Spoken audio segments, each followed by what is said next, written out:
I guess the perfect analogy for me is really being an auctioneer is like being a chef or a cook in a kitchen. You have to be in control. 1,100,000 with George against you, Stefano. 1,200,000. You have to lead. Will you give me 90? The bid is with you, Charlie, at $90,000 on my right. You have to be reactive, proactive, but everything's volatile. Are we all done, Alia? At 70,000 in a new place, Alejandra, 75 now. Ingredients are volatile, clients are volatile, the selling a lot is volatile. The bid is with back with George at $1,200,000. It's against you all on the phone bank. You control to the best of your ability, but things can happen, and it's how you deal with them. Fair warning. Sold.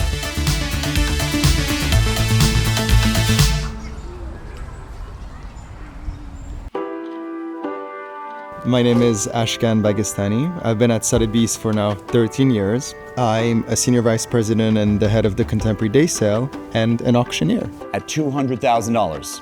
I had an unusual trajectory for an auctioneer. I started in London in 2017. It was a year and a half training. It was very exciting. I loved being up there.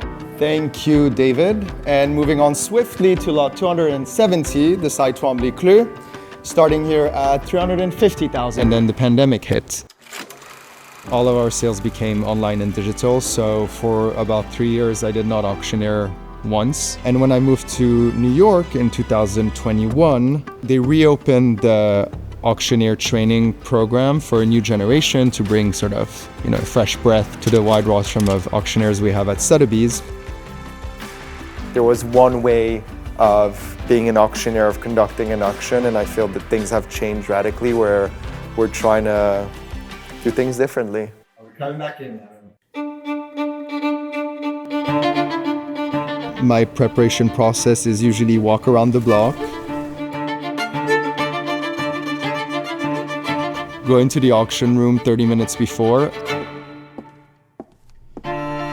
go over the iPad or the book where you see a lot of the current bids, and you prepare yourself in terms of increments, how exciting a lot's going to be, or a lot that's maybe calmer with less interest, and how you're going to manage that, the flow.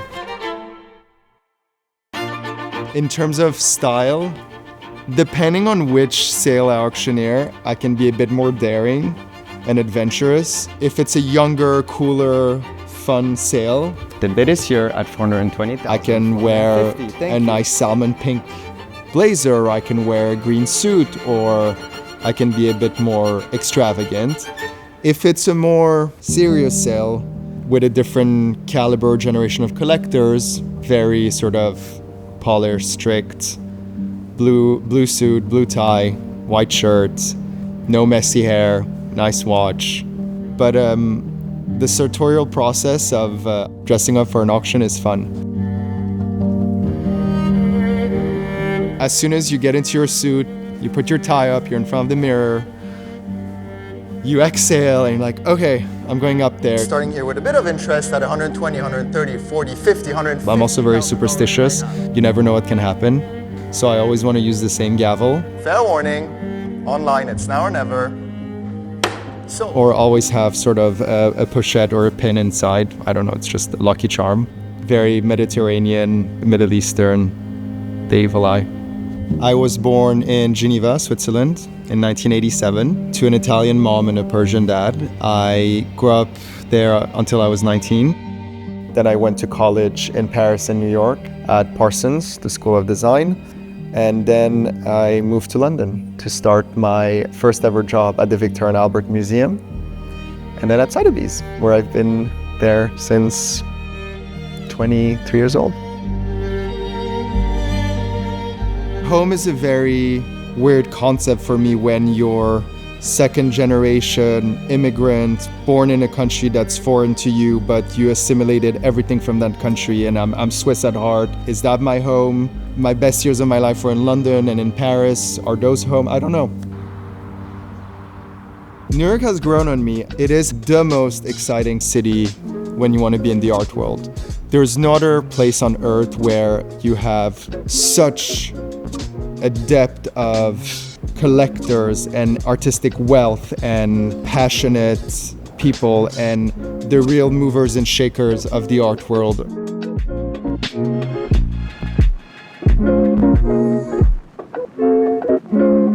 So what it means being a head of sale is you build your sales from scratch. It takes between 3 to 6 months to build an auction from scratch.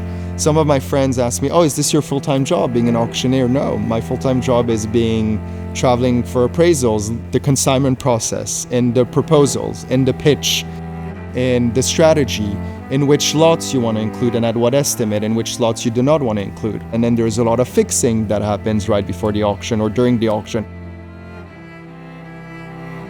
All of that falls under my responsibility.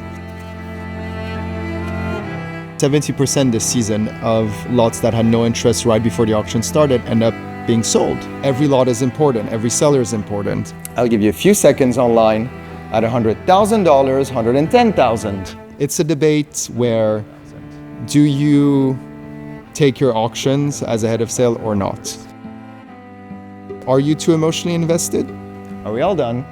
I don't think so. I think after 13 years in this business and being where I am, I could emotionally detach myself when I'm up there and do my job because it's a very different job. It's not the same thing. The bid is online. Thank you for your bid, Charlie. Fair warning. Sold. And bringing it back to food, I really think it's a good analogy to tie these two together. I spend every hour or moment that I'm not at work in the kitchen. It's my way of showing love. Replicating a dish you loved in a restaurant is the most exciting thing for me. And sometimes it's a flop and sometimes it's a success and it's fun.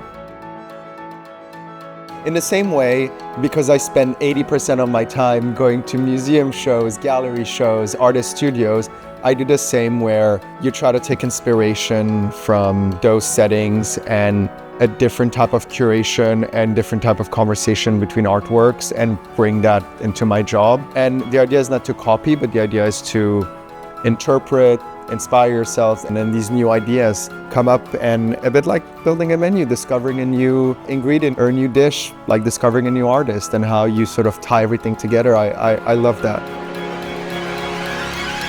Let's eat. Let's eat. Let's cut.